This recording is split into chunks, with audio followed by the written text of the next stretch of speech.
गिरिवरधारी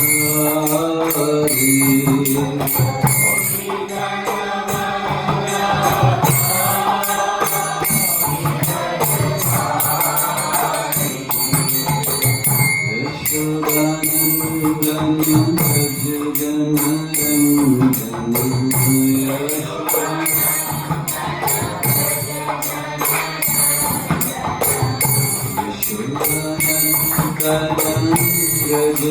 जनरञ्जन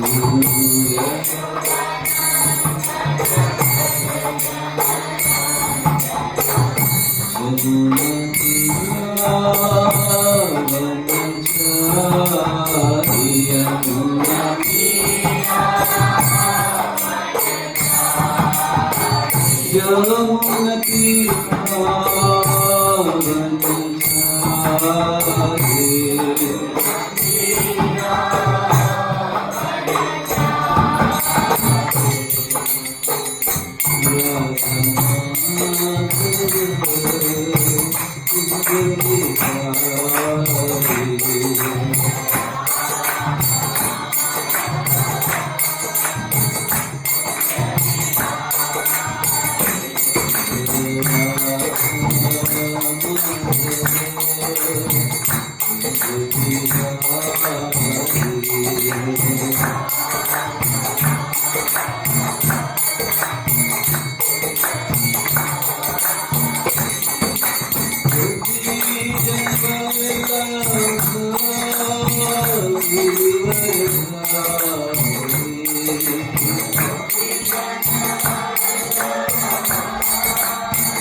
परमहंस परिव्राजकाचार्य अष्टोत्तर शतशः श्रीमद् भक्ति वेदांत स्वामी श्रील प्रभुपाद की, इस्कॉन विधि पांगराचार्य श्रील प्रभुपाद की जय। ओम विष्णुपाद परमहंस परिव्राजकाचार्य अष्टोत्तर शतशः श्रीमद् भक्ति सिद्धांत सरस्वती ठाकुर श्रील प्रभुपाद की, नामाचार्य श्रील हरिदास ठाकुर की। प्रेम से कहो जय श्री कृष्ण चैतन्य प्रभु नित्यानंद श्री अद्वैत गदाधर शिवासादि गौर भक्तवृंद।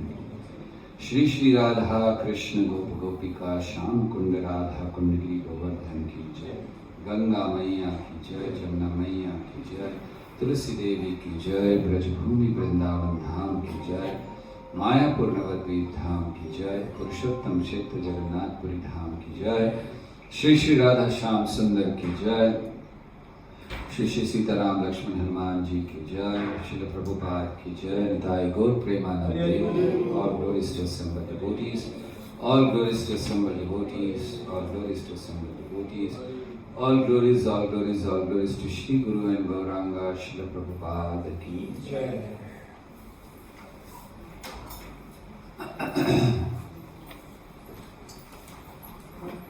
ओम ज्ञानतिमिरान्धस्य ज्ञानाञ्जनशलाकया चक्षुरुन्मिलितं येन तस्मै श्रीगुरवे नमः। श्रीचैतन्यमनोभीष्टं स्थापितं येन भूतले स्वयं रूपः कदा मह्यं ददाति स्वपदान्तिकं। वन्देऽहं श्रीगुरौ श्रीयुतापदकमलं श्रीगुरून् वैष्णवांश्च श्रीरूपं साग्रजातं सहगण रघुनाथान्वितं तं सजीवं साद्वैतं सावधूतं परिजनसहितं कृष्णचैतन्यदेवं श्रीराधा कृष्णपादान् सहगण ललिता श्रीविशाखान्वितांश्च। हे कृष्ण करुणा सिन्धु दीनबन्धु जगत्पते गोपेश गोपिकान्त राधाकान्त नमस्तुते। तप्त काञ्चन गौरांगी राधे वृन्दावनेश्वरी वृषभानुसुते देवी प्रणमामि हरिप्रिये। वाञ्छाकल्पतरुभ्यश्च कृपा सिन्धुभ्य एव च पतितानां पावनेभ्यो वैष्णवेभ्यो नमो नमः। नमो ॐ विष्णुपादाय कृष्णप्रेष्ठाय भूतले श्रीमते भक्तिवेदान्त स्वामिनिति नामिने। नमस्ते सारस्वती देवे गौरवाणी प्रचारिणे निर्विशेष शून्यवादी पाश्चात्य देशतारिणे। जय श्री कृष्ण चैतन्य प्रभु नित्यानंद श्री अद्वैत गदाधर शिवासादि गौर भक्तवृंद। हरे कृष्णा कृष्ण कृष्ण हरे हरे, हरे राम राम राम हरे हरे। हरे कृष्णा। धन्यवाद आप सबका। इतने दिन हमें सुनने के बाद भी भगवान ने आपको शक्ति दी कि आप आज भी हमें सुनने के लिए आए हैं। इतना अत्याचार होने के बाद तो शायद ही कोई आए। तंजानिया वालों में शक्ति बहुत है।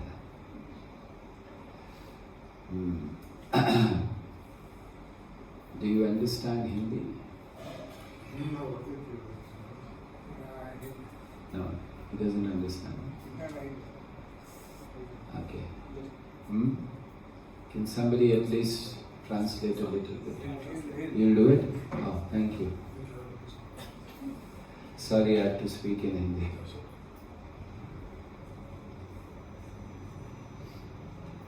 Okay. So राम कथा को और आगे बढ़ाएंगे. कल हम लोगों ने क्या चर्चा की? जन्म हो गया.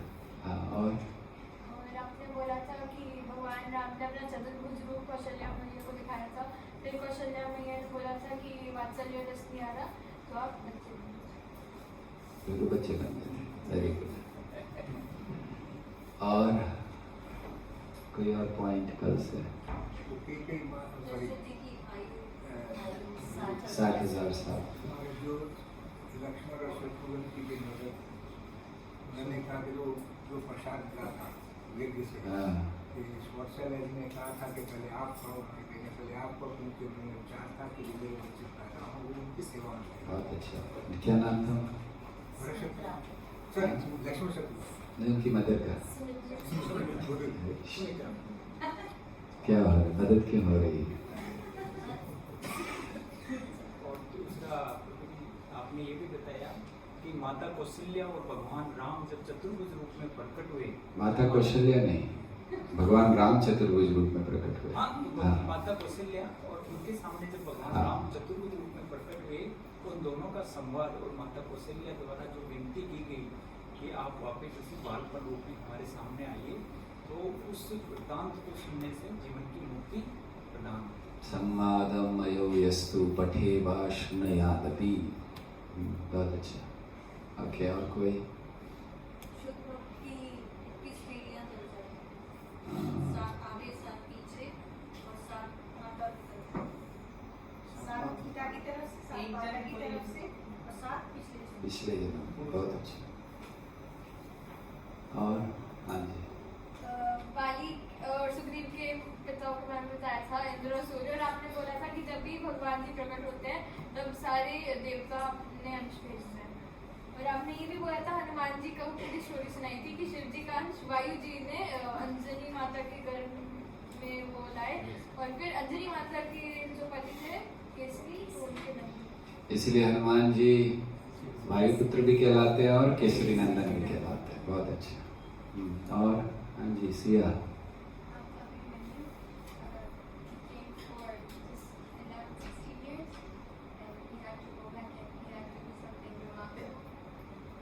Yes, Abhimanyu was sent for a very short time. Okay, very good. और कोई रह गया कुछ पॉइंट? हाँ जी. जामवंत जी का जो पहले मधु और कैटभ बने थे भगवान विष्णु के स्वेट से, तो उनकी लड़ाई हो रही थी मधु कैटभ और कृष्णा जी की. तो ब्रह्मा जी ये देख रहे थे और उनका स्वेट निकला तो उससे जामवंत जी बने. और फिर वराह अवतार जब हो रहा था, वराह अवतार में जब कृष्णा जी ने पूरी धरती उठाई थी, वामन सॉरी वामन अवतार, तो तब वामन अवतार में जब धरती उठाई थी. धरती नहीं उठाई थी.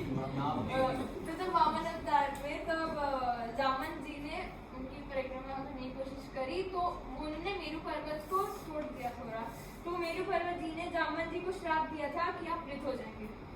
Very good. बहुत अच्छी. एक तो कोई सुनता है एकदम ध्यान से. लिख लेता है वो अच्छी बात. हाँ, लिख लेता है इसलिए हम उसको आगे बढ़ाते हैं ताकि हम सब सो सके. बहुत अच्छा.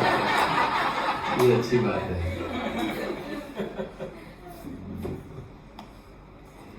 ओके, और कोई पॉइंट? एक लास्ट आखिरी जिन लोगों ने नहीं बोला है, जो लोग थे कल और जो लोग सोए नहीं थे. कोई नहीं? अच्छा, आप बोल दो. आपने बोला था कि राम जी अपने मैया के घर में 12 महीने रुके थे और राम जी की आयु 11,000 साल की थी. राम जी ने राज किया था 11,000 साल. और आपने राम लक्ष्मण शत्रुघ्न भरत जी के नाम के मीनिंग भी बताए थे. राम जी हो गए रतिमती और लक्ष्मण जी शुभ लक्षणों से भरा हुआ और शत्रुघ्न था शत्रुओं का उद्धार करने वाला और भरत था जो पूरे विश्व पे राज.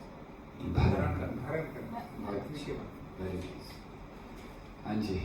एक प्रभु जी बहुत अच्छा टेक होम मैसेज आपने दिया था कल कि जब वो खीर का जो प्रसादम दिया गया था तो माता कौशल्या और कई माता को दिया गया था, तो उन्होंने सुमित्रा माता को भी दिया।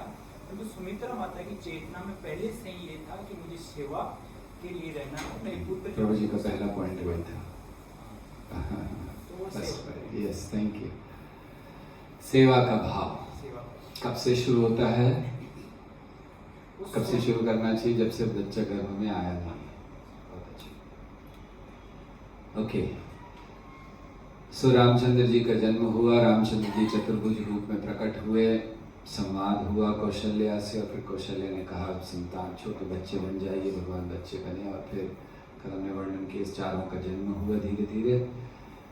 तो अब ये बढ़ने लगे, गुरुकुल में गए।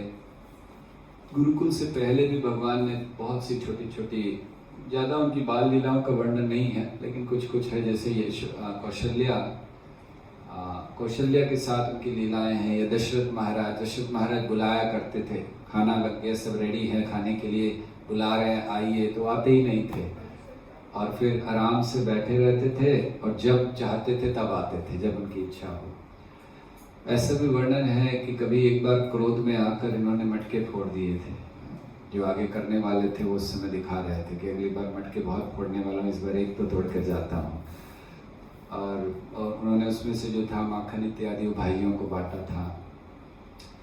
कभी कभी यशोदा, हम लोगों को आदत इतनी है, यशोदा ही मुँह से निकलता है। सो कौशल्या कभी कभी कुछ व्रत किया करती थी, तो व्रत करती थी और कुछ भोग लगाती थी, तो उसको ऐसे खा जाते थे, वो लगाने नहीं देते थे भोग। और कभी कभी जब पालने में थे तब भी कौशल्या के साथ बारंबार कौशल्या वहाँ जाकर देखती थी कि पालने में है, और जब इधर आती थी तो देखती थी जहाँ भोग लगाया वहाँ बैठे हुए खा रहे हैं। बड़ा आश्चर्य होता था कि अभी भी पालने में बिठा कर आई हुई यहाँ कैसे आ गए हैं। तो ऐसे कुछ लीलाओं का वर्णन है। एक बार जब गुरुकुल में थे, दोनों छोटे थे, राम और लक्ष्मण, तीर चलाना सीखा था, तो कुछ प्रैक्टिस करनी थी और बहुत अच्छा सीखा था। तो उन्होंने देखा गुरुकुल के बाहर एक लड़की जा रही थी, उसने नाक में बहुत बड़ी रिंग पहनी हुई थी। आप जानते हैं ना, गांव में लोग इतनी बड़ी बड़ी वो रिंग पहनते हैं। आजकल तो लोग नहीं पहनते, लेकिन पहले पहनते थे। तो लक्ष्मण ने कहा चलो थोड़ा सा प्रैक्टिस करते हैं। तो लक्ष्मण ने एक तीर चलाया, ऐसे चलाया कि उस तीर का प्रभाव ये होना चाहिए कि उसकी जो बड़ी रिंग है वो छोटी हो जाए, लेकिन जरा तेज चला दिया, वो बहुत छोटी हो गई, उसकी नाक ही बंद हो गई, सांस लेने में तकलीफ होने लगी, वो चिल्लाने लगी। तो जब वो चिल्लाने लगी, रामचंद्र जी ने देखा ये क्या किया, उन्होंने दूसरा तीर चलाया, तो वो फिर से नॉर्मल हो गई। तो ये लड़की जो थी, इसको समझ नहीं आया क्या हुआ, उसको इतना पता चला कि इन दोनों ने कुछ गड़बड़ की है। क्या हुआ है वो तो समझ नहीं पाई कि तीर चलाया और तीर चलाने से। तो उसने उनसे पूछा जल्दी बताओ, नहीं तो अभी जाकर तुम्हारे गुरुजी को शिकायत करूंगी, वशिष्ठ मुनि को। तो उन्होंने कहा नहीं शिकायत नहीं करना, दरअसल हम लोग थोड़ा प्रैक्टिस कर रहे थे, तो इन्होंने तीर चलाया था और फिर मैंने तीर चलाया। तो उसने कहा ऐसे थोड़ी होता है, तीर चलाने से कभी ऐसा हुआ है कि नाक की रिंग छोटी हो गई और बड़ी हो गई। तो लक्ष्मण को गुस्सा आ गया। लक्ष्मण ने कहा अच्छा चलो अभी दिखाता हूँ। उसने और एक तीर चलाया, तो वो तीर उसकी नाक की रिंग लेकर ऊपर हवा में उड़ गया और वो भागने लगी पीछे पीछे। और अब रामचंद्र जी को चिंता थी कि अरे गुरुजी जान जाएंगे, क्या होगा, वो इतना चिल्ला रही है। तो ऐसे बहुत सारे कार्य वो करते रहते थे, लेकिन रामचंद्र जी ने हमेशा मर्यादा का पालन किया। देखिए कृष्ण ने बचपन से किसी मर्यादा का पालन नहीं किया, राइट? ना मोबाइल ऑफ रखा, ना साइलेंट पे रखा, कोई मर्यादा का पालन नहीं, राइट? लेकिन भगवान राम बचपन से मर्यादा पुरुषोत्तम है। उन्होंने अपना मोबाइल स्विच ऑफ रखा था या साइलेंट पे रखा था, जैसे आप सबने रखा है, आशा करते हैं। एक्चुअली यहाँ एक रूल बनाइए कि अगर किसी का मोबाइल बजे तो अगला संडे का पूरा फीस उसको बनाना पड़ेगा, स्पॉन्सर करना पड़ेगा, लेकर आना पड़ेगा, अच्छा स्वीट बनाना पड़ेगा। तो आई थिंक लाइट गई या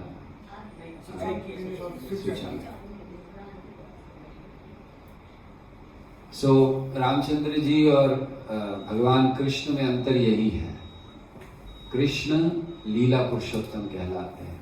और रामचंद्र जी मर्यादा, उन्होंने कभी किसी चीज की मर्यादा नहीं तोड़ी, और कृष्ण ने कभी मर्यादा रखी ही नहीं है किसी चीज की, है ना। न बचपन में रखी, न चोरी करना। कहाँ देखी, कौन सी जगह पर कृष्ण ने मर्यादा का पालन किया? कोई जगह पर नहीं। जन्म लेते ही मर्यादा तोड़ दी। जिन माँ बाप ने इतने वर्ष उनके लिए इंतजार किया, कष्ट सहा, उनको ही छोड़कर चले गए। तो जन्म लिया और शुरू हो गए मर्यादा तोड़ना। वैसे कौन से अच्छे भगवान है, कृष्ण की रामचंद्र जी? राम जी कृष्ण जी के अवतार हैं। राम जी दोनों एक ही पुरुषोत्तम है, एक तरीके से पुरुषोत्तम तो दोनों उनको है। फॉलो करना चाहिए एज अ गुड। कृष्ण को फॉलो नहीं करना कृष्ण वो चाहिए। लड़का है बचपन की। चलिए आप लोगों को पूछते हैं कौन अच्छे भगवान हैं। तो सबसे पहले झूठ बोलना। रामचंद्र जी ने जीवन में कभी झूठ नहीं बोला, और कृष्ण ने कृष्ण ने कभी झूठ बोला है ना। माखन चुरा कर आते थे, बिल्कुल मैंने तो किया ही नहीं। गोपियां पकड़ लेती थी, हे तुम चोरी करो। चोरी थोड़ी कर रहा था, मैं देखने आया था कैसा बना है तुम्हारा माखन, और तुम्हारा माखन इतना बेकार है, कौन चोरी करेगा। तो बड़े मतलब वो गोपियां भी बड़ी हैरान हो जाती थी। एक तो चोरी करता, ऊपर से ऐसे बोलता है कि बस तो तुम्हारे माखन तो बंदर नहीं खाते, मैं क्या खाऊंगा वहां पर, बेकार बनाते तुम लोग। यशोदा मैया ने जब एक बार पूछ लिया कि तू इतनी चोरी क्यों करता है, घर में कमी है? 9 लाख गायें थी उनके घर में। आप सोचिए, इस आजकल किसी व्यक्ति के घर में 2 गायें हों, उसके दूध की कमी नहीं होगी, दही की कमी नहीं होगी। उनके 9 लाख गायें थी, दूध बहता था, दही माखन घी पूछो नहीं कितना है, फिर भी चोरी करने क्यों जाते? तो यशोदा ने पूछा तू क्यों चोरी करने जाता? कमी है यहाँ पर, क्या तकलीफ है, क्यों जाता है? तो उन्होंने कहा मैं अपनी मेहनत का खाना चाहता हूँ।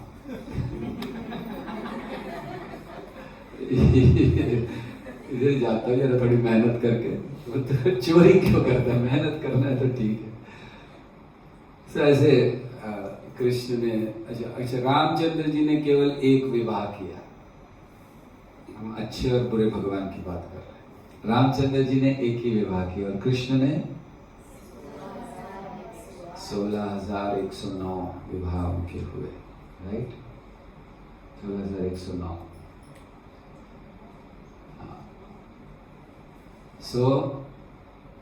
और फिर उसके अलावा ये तो विवाह हुए, उसके अलावा गोपियों के साथ रास लीला, ये सब रामचंद्र जी का सुना है कभी? गोपियों के साथ रास लीला कर रहे हैं रामचंद्र जी, बिल्कुल। और कभी उन्होंने मर्यादा नहीं तोड़ी। रामचंद्र जी ने अपने पिता के आदेश का पालन किया, एक अच्छे आदर्श पति बने, आदर्श पुत्र बने, और वध करने में भी वो घबराते थे। कृष्ण तो बहुत आराम से मारते थे सबको। तो दोनों में से कौन अच्छे भगवान हैं, ये बताइए। दोनों अपने अपने लीला में आए थे। तो राम जी के जन्म के समय जो जिसको मतलब वादा किए थे ना, मैं जब उस लीला पुरुषोत्तम बन के आऊंगा तब मैं आपके साथ गोपियों के साथ रास रचाऊंगा, इसलिए उनको सारा वो कर्तव्य मतलब। अच्छे कौन भगवान है ये बताइए। अच्छे कंफ्यूज मत कीजिए हमें, सिंपल आंसर। कृष्ण अच्छे हैं कि राम अच्छे हैं? दोनों अच्छे, दोनों ने अपने दोनों अपने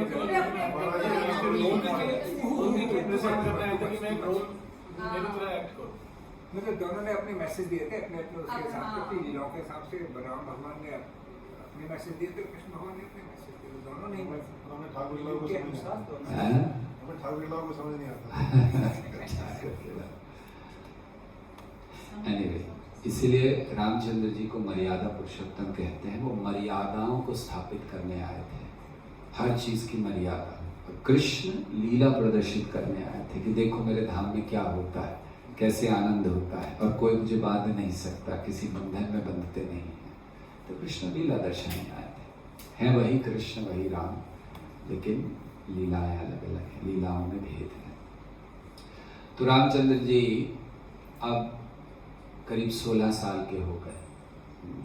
बीच में वाल्मीकि मुनि ने कई लीलाओं का वर्णन नहीं किया, विश्वामित्र का वर्णन किया, क्योंकि वो जल्दी जल्दी चाहते थे कि रामायण आगे बढ़े। तो 16 वर्ष के हो गए थे जब विश्वामित्र मुनि पहली बार रामचंद्र जी को लेने के लिए आए हैं। तो बहुत सुंदर वर्णन है। विश्वामित्र हमेशा अपने क्रोध के लिए जाने जाते हैं, जैसे दुर्वासा मुनि अपने क्रोध के लिए जाने जाते हैं, विश्वामित्र मुनि भी बहुत क्रोध करते हैं। ये साधु लोग इतना क्रोध क्यों करते हैं? साधुओं को क्रोध करना चाहिए या नहीं?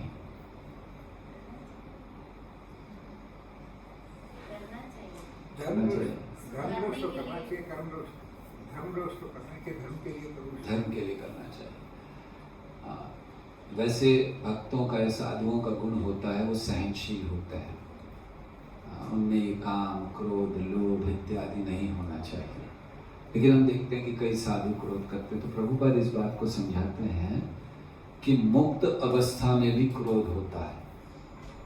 कब? जब भगवान की सेवा में बाधा आती है, अपने लिए नहीं। जब तक व्यक्ति मुक्त नहीं है वो अपने लिए क्रोध करता है। मेरी इंद्रिय तृप्ति में बाधा आ गई, वो क्रोध कर देता है। मैंने कहा तुमने नहीं सुना, वो क्रोध कर देता है। लेकिन मुक्त अवस्था में अगर भगवान की सेवा में बाधा आती है, 4 कुमारों को वैकुंठ जाने से रोक दिया, उन्होंने क्रोध कर दिया, तो इसलिए वो भी क्रोध होता है। तो विश्वामित्र मुनि बड़े क्रोधी हैं। तो जैसे ही वो आए, दशरथ महाराज भाग कर गए, उनका स्वागत किया। और दशरथ महाराज ने उनसे कहा, जब वो आकर बैठे तो उन्होंने कहा कि आज आपको देखकर मुझे जो आनंद हो रहा है, कौन सा आनंद हो रहा है? जैसे मान लीजिए कोई मरते हुए व्यक्ति को अमृत मिल जाए, उसको क्या आनंद होगा? हम लोग अभी उस स्थिति में नहीं है, इसलिए पता ही नहीं चलता है। अगर सोचते क्या होगा, टेस्टी होगा थोड़ा अमृत और के। मर रहा है और उसको दिया जाए, बस ये पी लो, जीवित हो जाओ, उसको क्या आनंद आएगा? तो मरते हुए व्यक्ति को जो अमृत का आनंद आता है, उन्होंने कहा कि आज मुझे वो आनंद आ रहा है जो आपने दिया है। या फिर कभी कोई चीज़ खो जाती है किसी की, तो उसको जब मिलती है तब जो आनंद आता है, या फिर उत्सवों में जो आनंद आता है। तो दशरथ महाराज ने वचन दिया, आप कहिए क्या करना है, मैं वचन देता हूँ कि जो आप कहेंगे वो पूरा करूँगा। तो विश्वामित्र मुनि ने कहा, देखिए वचन देना, किसी को कुछ कहना, साधु का एक लक्षण है, अच्छे व्यक्ति का एक लक्षण है, वो अपने शब्दों से कभी हिलता नहीं है, जबान देकर, कहते हैं। तो वचन देकर वचन पर स्थिर रहना चाहिए, नहीं तो बोलना नहीं चाहिए। कभी कभी लोग कहते हैं भगवान के सामने झूठ नहीं बोलना चाहिए, बाकी जगह वैसे ये सत्य है, भगवान के सामने झूठ नहीं बोलना चाहिए। ये सही है या झूठ है या गलत है कि बाकी जगह बोल सकते, भगवान के सामने नहीं बोल सकते? Very good. इसीलिए सही है कि भगवान के सामने झूठ नहीं बोलना चाहिए। और एक ऐसा स्थान बताइए जब भगवान नहीं है, मतलब कहीं झूठ नहीं बोलना चाहिए।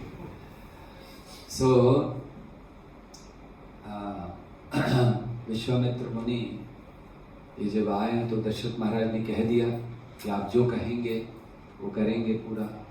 तो एक प्रामाणिक व्यक्ति वो है जो अपने वचनों को पूरा करे। आजकल तो, पहले आवश्यकता नहीं थी, लोगों के शब्दों को सबसे बड़ा एग्रीमेंट या सेल डीड माना जाता था, या जो भी है। आज आप एग्रीमेंट करने के बाद भी व्यक्ति मुकर जाता है कि नहीं, मैंने ऐसा लिखा नहीं। तो इसलिए बहुत आवश्यक है कि बहुत आवश्यक है कि शब्दों को हम लोग बहुत अच्छी तरह से कहें। ये एक तपस्या है, वाणी की तपस्या। भगवद गीता में भगवान कहते हैं, अनुद्वेग करम वाक्यम सत्यम प्रियम हितम च यत् स्वाध्याय व्यसनम चैव वाङ्मयम तप उच्यते। वाणी की तपस्या क्या है? तो वाणी की तपस्या है, सबसे पहले वो कहते हैं अनुद्वेग करम वाक्यम, ऐसे शब्द बोलिए कि दूसरा आपको हत्या करने तैयार ना हो जाए। मतलब बहुत अच्छे से बोलना, उसको उत्तेजित करने वाला नहीं होना चाहिए। वैसे भी एक वो कहावत क्या है, दोहा है ना, ऐसी वाणी बोलिए मन का आपा खोए, और को शीतल करे आपहु शीतल हो। तो ये भगवान राम के गुणों में से पहला गुण था मृदुभाषी। तो तो इसलिए अनुद्वेग करम वाक्यम, दूसरे को उत्तेजित करने वाले वाक्य मत बोलिए। तेरे को दिखाता हूँ, चल आ जा, मैं छोड़ूंगा नहीं तुझे। ऐसा बहुत बार लोग बोलते हैं ना। एक बार हम लोकल ट्रेन में जा रहे थे, 2 लोगों का झगड़ा हो रहा था। ट्रेन बड़ी तेजी से चल रही थी और एक व्यक्ति दूसरे को कुछ कह नहीं पा रहा था, तो उसको कहते तू नीचे उतर तो बताता हूँ। हम सोचे ट्रेन इतनी तेज चल रही, कहां से नीचे उतरेगा।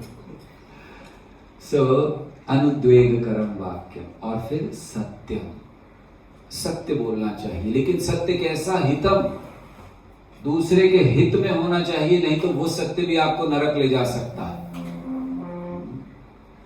और इसका वर्णन स्वयं भगवान ने किया है। कौशिक मुनि की एक कथा कहते हुए भगवान श्री कृष्ण बताते हैं कि कौशिक मुनि, इन्होंने व्रत लिया कि मैं जीवन में केवल सत्य बोलूंगा, झूठ बोलूंगा ही नहीं।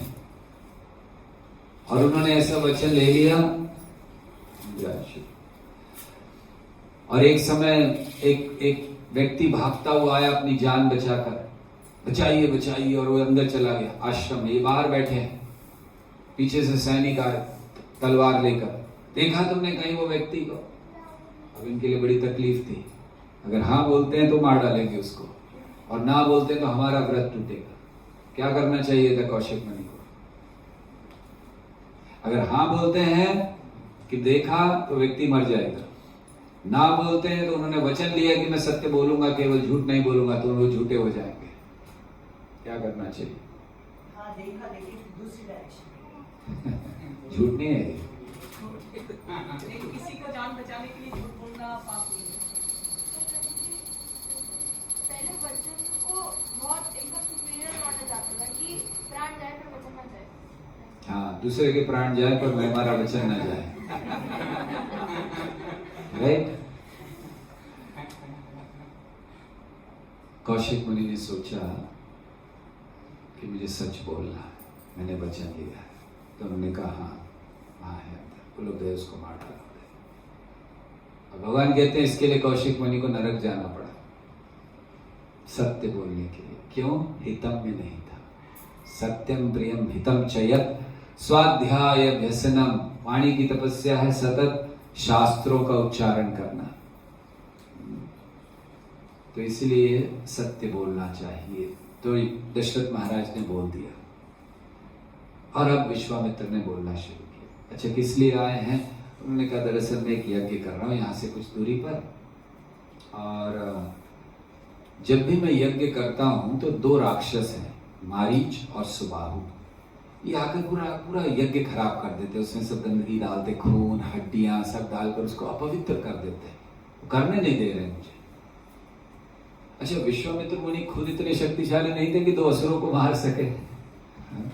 ऐसे क्या बात थी? विश्वामित्र मुनि तो बहुत उन्होंने तपस्या करके बल लिया हुआ है। तो दरअसल होता ये था कि जब कोई यज्ञ करता है तो वो यज्ञ की दीक्षा लेता है। यज्ञ की दीक्षा लेना मतलब जब तक यज्ञ पूरा नहीं होता वो उठ नहीं सकता वहां से। तो ये यज्ञ की दीक्षा ले लेते थे तो उठ नहीं सकते थे। अब वो लोग सब हंगामा करते थे। तो इसलिए उन्होंने कहा कि ऐसे बहुत कष्ट हो रहा है और मैं इसीलिए आपके पास आया हूं। आप अपने पुत्र राम को मेरे साथ भेज दीजिए। जैसे दशरथ महाराज ने सुना राम को तो उन्होंने कहा राम अभी 16 साल का भी नहीं है। उस समय सोचिए भगवान की उम्र 16 साल भी नहीं थी। तो राम 16 साल का भी नहीं है। वैसे आप बताइए तो कौन है ये लोग? मैं चलता हूँ, मेरी पूरी सेना चलेगी, आप जो इसको बोलिए उसको मारेंगे हम लोग, आप क्यों चिंता कर रहे हैं? राम ये तो छोटा बच्चा, उसको नहीं लेके। तो उन्होंने बताया कि दरअसल ये लोग दोनों रावण के अनुयायी हैं, मारीच और सुबाहु, रावण के राक्षस। जैसे उसने रावण का नाम सुना उन्होंने कहा बिल्कुल नहीं, न राम जाएगा न मैं जाऊंगा, हमें नहीं मरना वहां पर जाकर।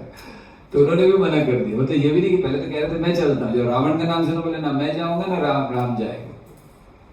तो बड़ा संकट हो गया। वचन दे चुके हैं कि आप जो कहेंगे, वो भी एक साधु आकर द्वार पे मांग रहे हैं, वो भी विश्वामित्र मुनि, और आप मना कर रहे हो कि नहीं देंगे, ये कैसे हो सकता है? वशिष्ठ मुनि वहीं पर थे, उन्होंने समझाया लेकिन ये सुनने तैयार नहीं। रामचंद्र जिसने इतनी आसक्ति थी, देखिए जिसके घर में एक छोटा सा बालक हो जाता है, बच्चा, उसको आसक्ति हो जाती है अपने बच्चे से, चाहे वो कैसा भी दिखता हो, है ना? हो जाती है कि नहीं?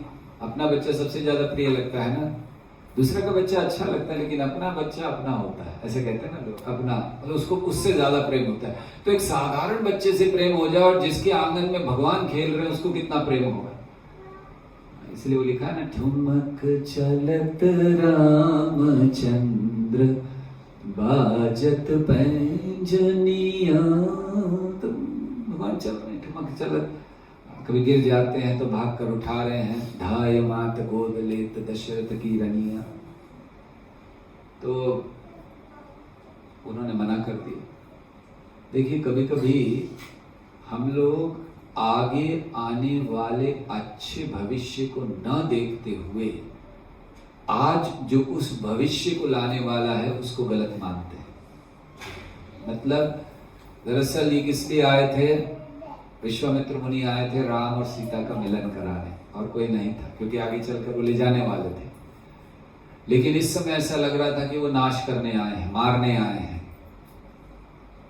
तो ये बहुत महत्वपूर्ण चीज है। कभी कभी भक्ति में हमें आदेश मिलता है हमें कुछ करने का, हम वो करना चाहते हैं जो हमें अच्छा लगता है, और जो हमें अच्छा नहीं लगता हम उसको बिल्कुल करना नहीं चाहते।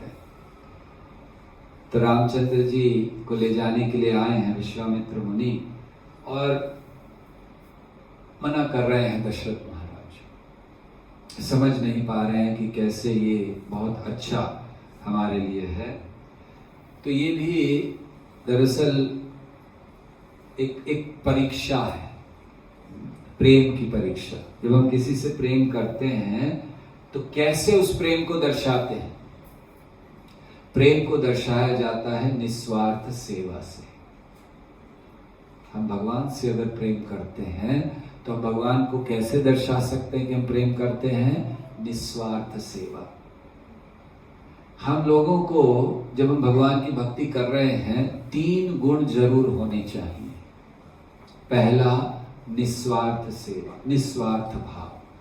दूसरा निर्भयता, और तीसरा नम्रता।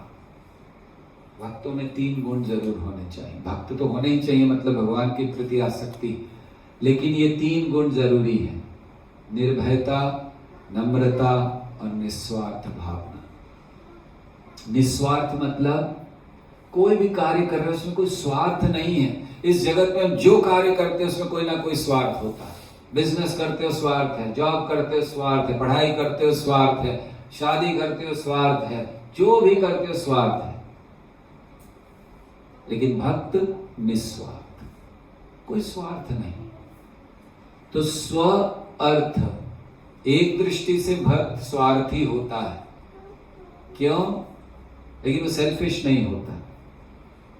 सेल्फिश किसको कहते हैं? एक बार 2 मछलियां बात कर रही थी पानी में आपस में। एक मदर मछली थी, दूसरी बेबी मछली। तो मदर फिश से बेबी फिश ने पूछा, mother why can't we go on earth? हम पृथ्वी पर क्यों नहीं जा सकते? तो मदर फिश ने कहा कि water is for fish and earth is for selfish. स्वार्थी लोगों के लिए है। सो खैर, हम लोग चर्चा कर रहे थे कि निस्वार्थ भावना। तो निस्वार्थ भावना क्या है? हम भगवान की भक्ति कर रहे हैं किस लिए? क्या स्वार्थ है हमारा? क्या चाहते हैं? क्या हम चाहते हैं कि हम बहुत प्रसिद्ध हो जाएं? हम चाहते हैं बहुत धन आ जाए? हम चाहते हैं कि हमें कुछ मिल जाए, कोई संपत्ति मिल जाए? भक्ति करने का ये आशय नहीं है। भक्ति निस्वार्थ होनी चाहिए। हम कृष्ण के पास आए हैं क्योंकि हम कृष्ण से प्रेम करते हैं, बस ये हमारा स्वार्थ है। तो ऐसा हमें भक्ति का पालन करना चाहिए, राइट? सो भक्ति का पालन करते हुए सबसे पहले हमें ये ध्यान रखना है कि हम निस्वार्थी रहें। कोई भौतिक चीज की कामना नहीं कीजिए। भगवान के पास लोग आते हैं या तो इच्छा से, या डर से, या कर्तव्य से। बहुत कम लोग भगवान के पास प्रेम से आते हैं। दुर्भाग्य की बात है, right? So please let them come inside. बुला दीजिए, प्लीज कम, प्लीज कम।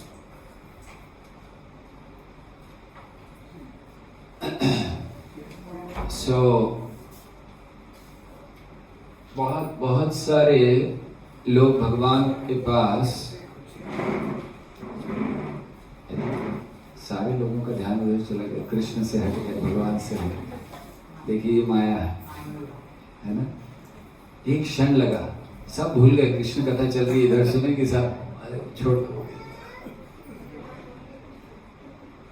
और फिर हम लोग कहते हैं हम लोग बड़े भक्त हैं, इतने साल से जप कर रहे हैं। एक क्षण लगता है। देखिए कितना सुंदर उदाहरण भगवान ने प्रस्तुत कर दिया। बड़े ध्यान से सुन रहे हो आप लोग, देखो मैं दिखाता हूँ आपकी क्या स्थिति है। एक क्षण और सब इधर कथा चल रही है, इधर कुछ पता नहीं क्या हुआ था। ये जब तक नहीं थी बड़ा शांत बैठा हुआ था, अब इसकी फ्रेंड आ गई है तो ये एकदम अभी ये माया से दूर है।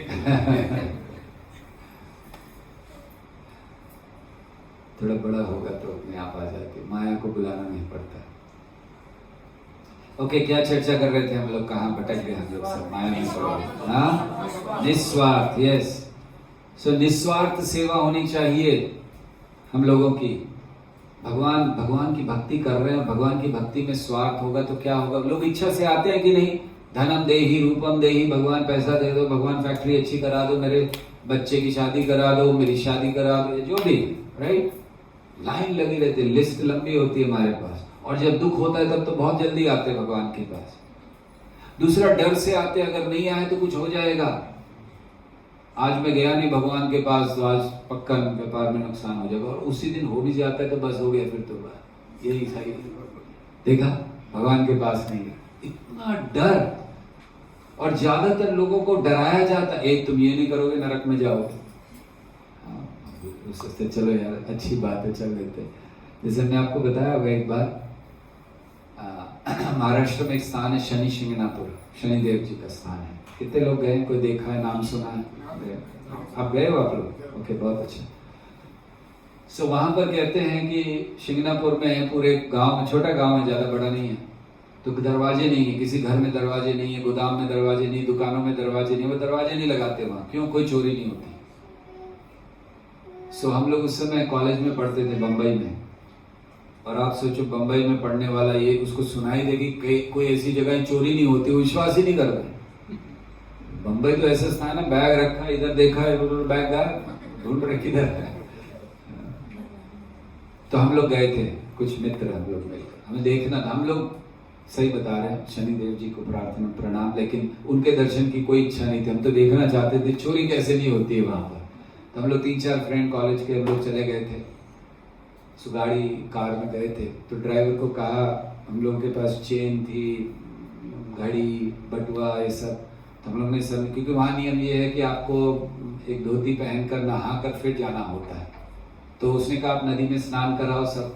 हम लोग जा रहे थे तो हमने सब निकाला वो सब, और अच्छे से रखा, गाड़ी में रख रहे थे उसको, निकल लॉक करके रखना तुम, ये सब यहाँ पर ध्यान रखना, तुम्हारे ऊपर है। उसने बोला यहाँ पत्थर पर छोड़ जाओ।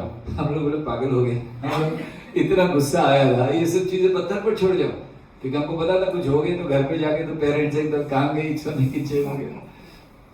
उसने कहा मैं गारंटी देता कि जो कुछ होगा मैं करूंगा। अच्छा, अब वो तो ड्राइवर आदमी, गाड़ी जो हम उसके ऊपर क्या विश्वास करें, सब चला गया तो ये कहां से देगा इसको, तो ज्यादा से ज्यादा ये अपना गाड़ी का वो नहीं लेगा चार्ज, और क्या होगा।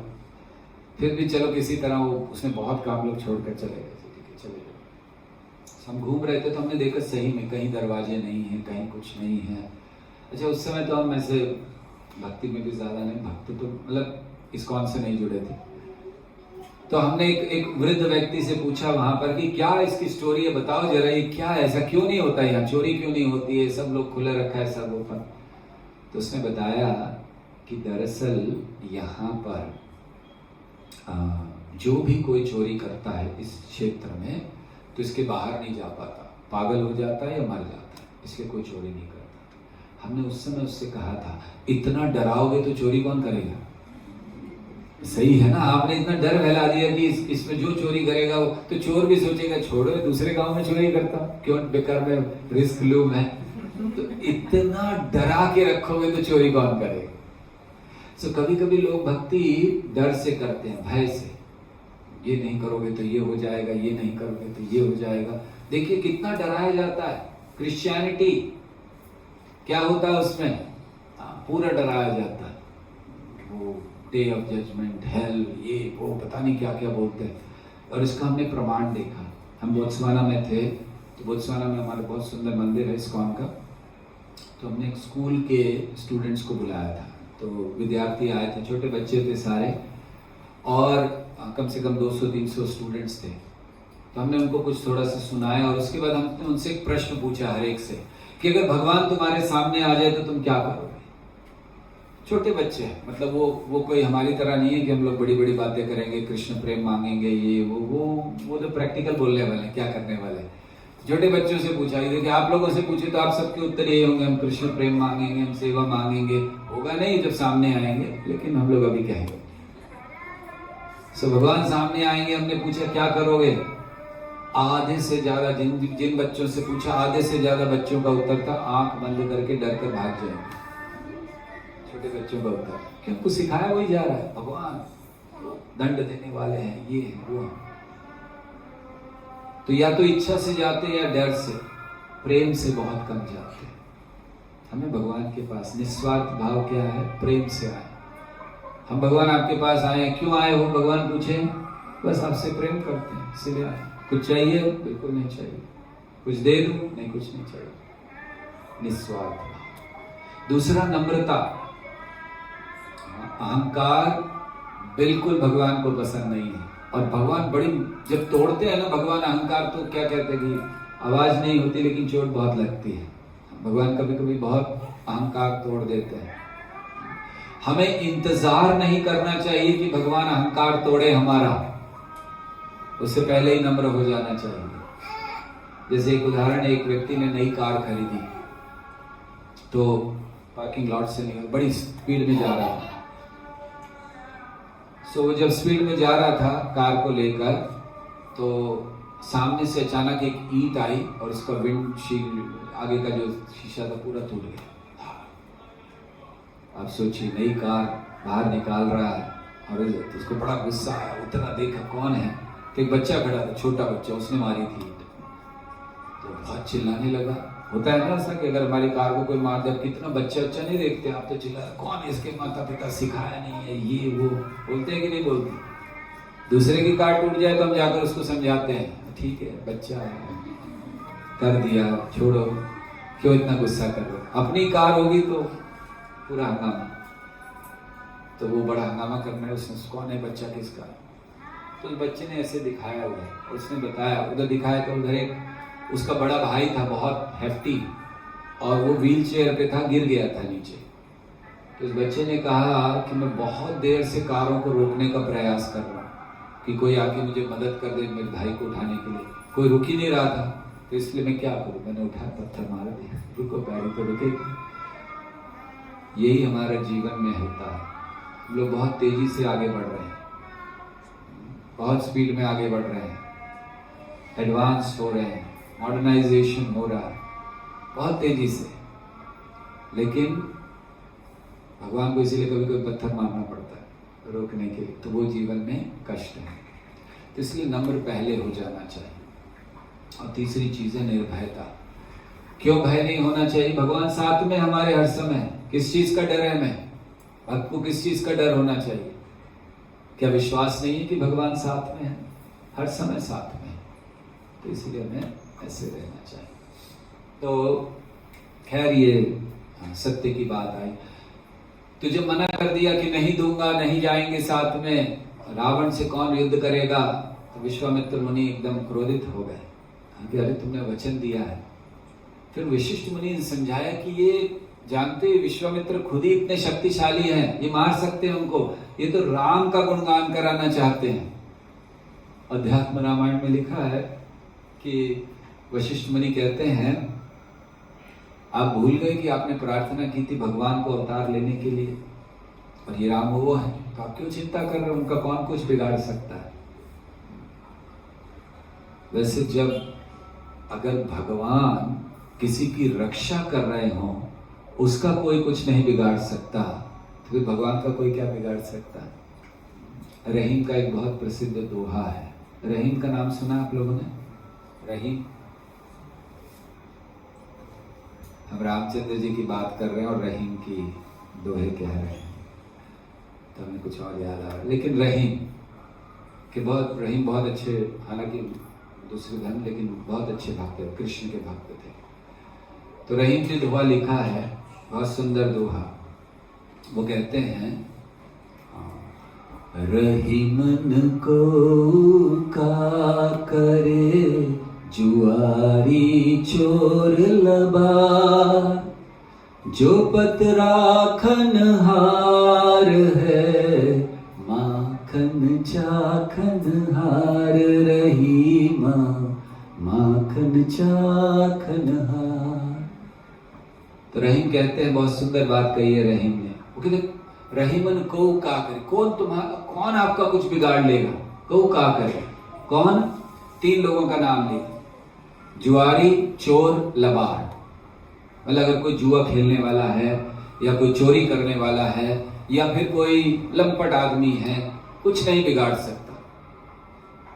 तभी सुनने में लगता है ये सब की बात क्यों कर रहे हैं, जुआरी, चोर, लबार? दरअसल वो जुआरियों की बात नहीं कर रहे हैं। रहीम क्या कह रहे हैं, आपका कोई कुछ नहीं बिगाड़ सकता, चाहे कोई जुआरी कितना बड़ा ना हो। तो जुआरी किसके लिए कह रहे हैं? शकुनी के लिए, है ना? जुआरी, शकुनी। तो शकुनी के लिए कह रहे हैं कि चाहे कितना ही बड़ा शकुनी हो, क्या कर लिया शकुनी ने? बड़ा प्रयास किया अपना सबसे कि इनको समाप्त कर दे, लेकिन कुछ नहीं हुआ। तो पहला है जुआरी, शकुनी। दूसरा चोर। चोर कौन है? किसने चोरी की थी कृष्ण की लीला में? उन्होंने तो की थी, हमने दूसरे हैं?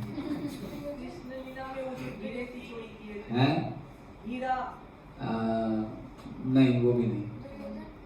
दुर्योधन ने कौन सी चोरी की थी? नहीं, उन्होंने ऐसे उन्हें छल किया था ना, लैंड के ब्रह्मा जी ने की चोरी। Thank you. ब्रह्मा जी ने चोरी की। कृष्ण के ग्वाल बालों को, बछड़ों को उठा ले गए थे ना, तो ये चोर का वर्णन वहां है। तो क्या कह रहे? 3 चीजों का वर्णन किया ना, रहीमन को का करे जुआरी चोर। तो चोर क्या है? ब्रह्मा जी। क्या कर लिया उन्होंने? सारी चोरी करके ले गए कि देखता हूं क्या करेंगे, लेकिन कुछ हुआ? वैसे के वैसे वही ग्वाल बाल, वही गाय के बछड़े, और ब्रह्मा जी के चारों सर चकरा गए। जब वापस आए तो ये क्या हो गया? तो इसलिए को क्या करे, जुआरी, चोर, और तीसरा लबार, लंपट व्यक्ति। लंपट मतलब जो स्त्री आसक्त है। ये किसके लिए कहा गया?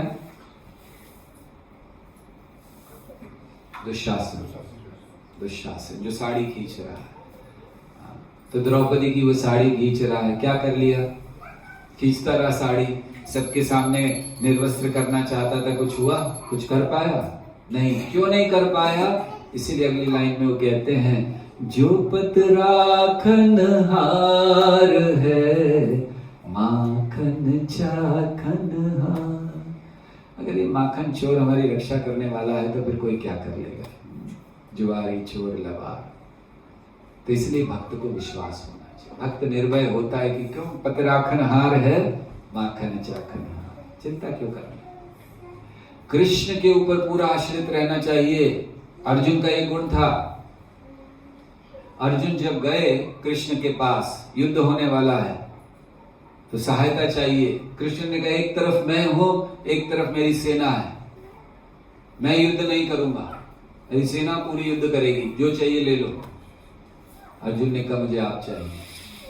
जय श्री राधे श्याम सुंदर की जय, श्री प्रभुपाद की जय।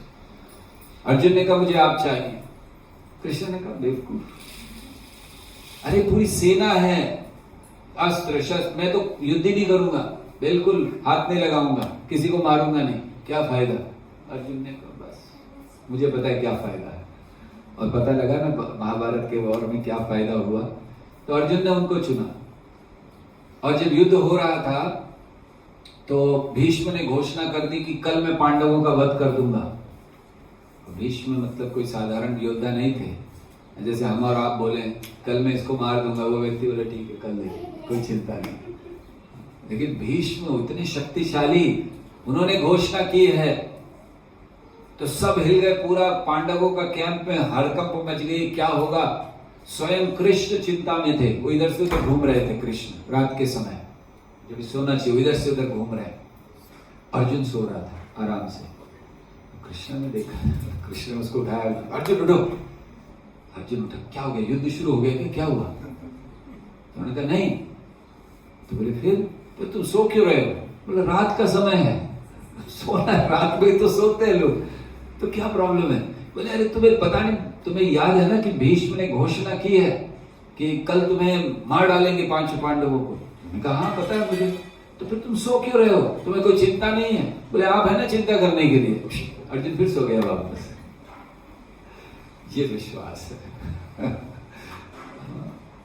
सोचिए किसी को मारने वाले, अगले दिन मृत्यु होने वाली, और है ना भगवान है ना बचाने वाले। प्रभुपाद इसको समझाया करते थे। प्रभुपाद पहले गृहस्थ जीवन में थे, संन्यास लेने से पहले। तो प्रभुपाद का छोटा लड़का था, तो कलकत्ता में ट्राम में जाया करते थे। तो ट्राम में एक बार जा रहे थे, उनका छोटा लड़का उनके साथ में था। प्रभुपाद के टिकट चेकर आया, तो उसने जानबूझकर लड़के के पास वो चला गया। लेना तो पैसा पिता से चाहिए, लेकिन ऐसे ही तंग करने के लिए उनके पास गए। लड़के को लाओ टिकट, पैसा निकालो, है कि नहीं पैसा, टिकट कहाँ है? तो प्रभुपाद कहते उसने मेरी ओर देखा, बोले प्रभुपाद की ओर देखा, ये है ना इनसे मांगो, मेरे से नहीं। तो बच्चा अपने पिता पर आश्रित होता है। अभी देखिए बच्चा घूम रहा है, इसको कोई थप्पड़ मार दे तो क्या करेगा? अपने माता पिता के पास जाएगा, मारिएगा नहीं कोई, बता अपने माता पिता के पास जाएगा, बच्चा माता पिता को दे। ऐसे ही भक्त निर्भय होता है, कृष्ण है ना संभालने के लिए, तो ये होना चाहिए। तो विश्वामित्र मुनि ने मांगा, लेकिन दशरथ महाराज ने मना कर दिया। फिर वशिष्ठ मुनि ने समझाया और अंत में स्वीकार किया। तो राम जाने लगे और लक्ष्मण उनकी परछाई है। उन्होंने कहा अकेले तो जा ही नहीं सकते, इसलिए दोनों चले, राम और लक्ष्मण। तो अब राम और लक्ष्मण को लेकर विश्वामित्र मुनि चले हैं। विश्वामित्र मुनि ने उन्हें बहुत से बल दिए, बहुत सी विद्याएं सिखाई युद्ध करने की, जिससे वो अच्छी तरह से युद्ध कर सके। तो ऐसे चलते चलते कई प्रसंग हैं। हम लोग सारे प्रसंगों को तो नहीं लेंगे, क्योंकि अगर सारे प्रसंग लिए तो अगले 4 दिनों तक हम लोग विवाह भी नहीं करा पाएंगे। अभी कितने दिन और बाकी हैं आज के बाद? 3 दिन और बाकी है। हमें नहीं लगता विवाह होगा।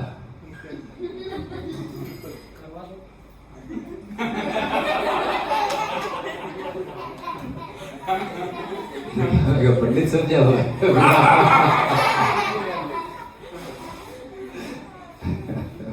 करवा दो, देखेंगे इस बार हो गया, नहीं तो अगली बार आएंगे, तब तक भगवान रुके रहेंगे। और क्या 2 महीने बाद आ रहे हैं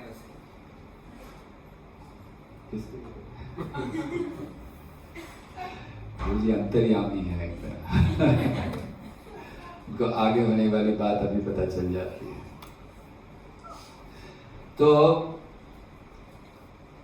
तो अब सारी कथाएं तो नहीं कहेंगे, क्योंकि बहुत छोटी बड़ी काफी कथाएं, जो मेन प्रमुख कथाएं हैं उनको कहते हैं। तो भगवान चले वहां से, और चलते चलते वो लोग एक पुण्य आश्रम पर आए। पुण्य आश्रम वो स्थान था जहाँ शिव जी ने तपस्या की थी।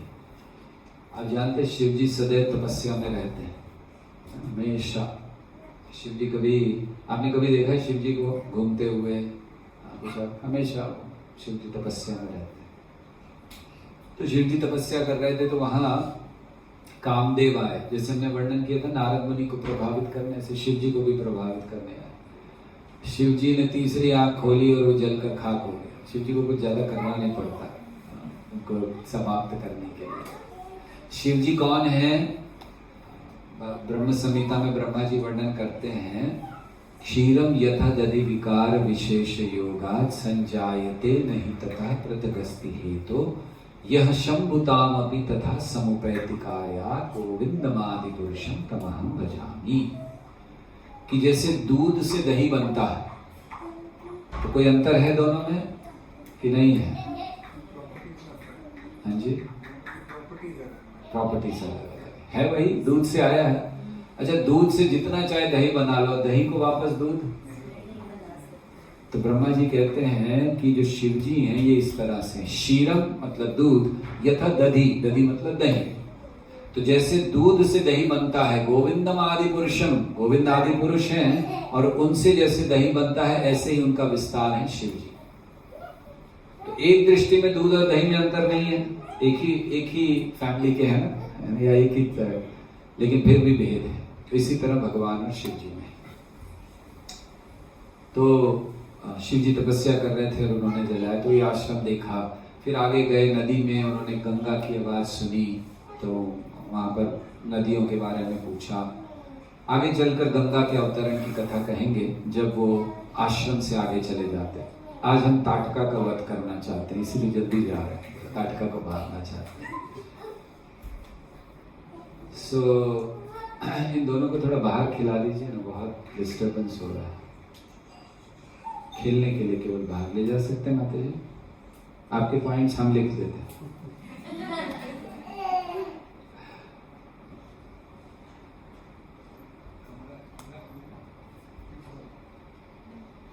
बस ऐसे थोड़ा आउटसाइड आउटसाइड बोलो।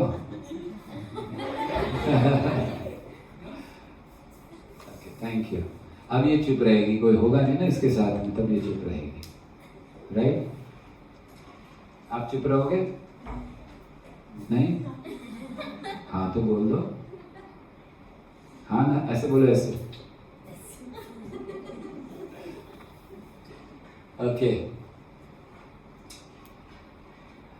सो चलते चलते एक ऐसे वन में आए रामचंद्र जी, और विश्वामित्र मुनि। बहुत भयानक वन था। उन्होंने देखा कि ऐसा लग रहा, ऐसा होता है ना कहीं कहीं जाओ तो ऐसे डर लगने लगता, सन्नाटा होता है, भयानक ऐसा लग रहा है। तो रामचंद्र जी है क्या, ये क्या स्थान है? तो उन्होंने बताया ये ताटका का वन है, ताटका रहती है। तो उन्होंने बताया दरअसल ताटका बहुत सुंदर थी पहले, बाद में राक्षसी बनी, और उसके अंदर 10,000 हाथियों का बल है। ताटका में 10,000 स्त्री के अंदर ये कैसे हो गया? रामचंद्र जी ने पूछा, तो ब्रह्मा जी ने आशीर्वाद दिया था। दरअसल एक राजा थे जो एक पुत्र चाहते थे, और उन्होंने प्रार्थना की, हो गई पुत्री। तो उन्होंने जाके ब्रह्मा जी को कंप्लेंट किया, मैंने कहा था आपको कैसे हो गया? तो उन्होंने कहा चलो इसको ही बल दे देता हूँ, 10,000 हाथियों का बल इसको दे देता हूँ। और बाद में उसने एक राक्षस से विवाह कर लिया, इसलिए राक्षसी हुई।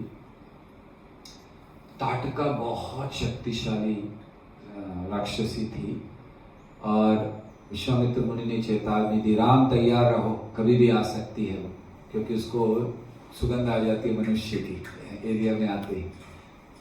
तो बस बात कर रहे थे, अचानक ताटका आ गई, बड़ी भयंकर, बड़ी ऊंची भयंकर ताटका। रामचंद्र जी ने देखा, और विश्वामित्र मुनि ने कहा मारो इसको। रामचंद्र जी सोच रहे हैं पहला असुर मारना है पूरे लीला में, और वो भी एक स्त्री।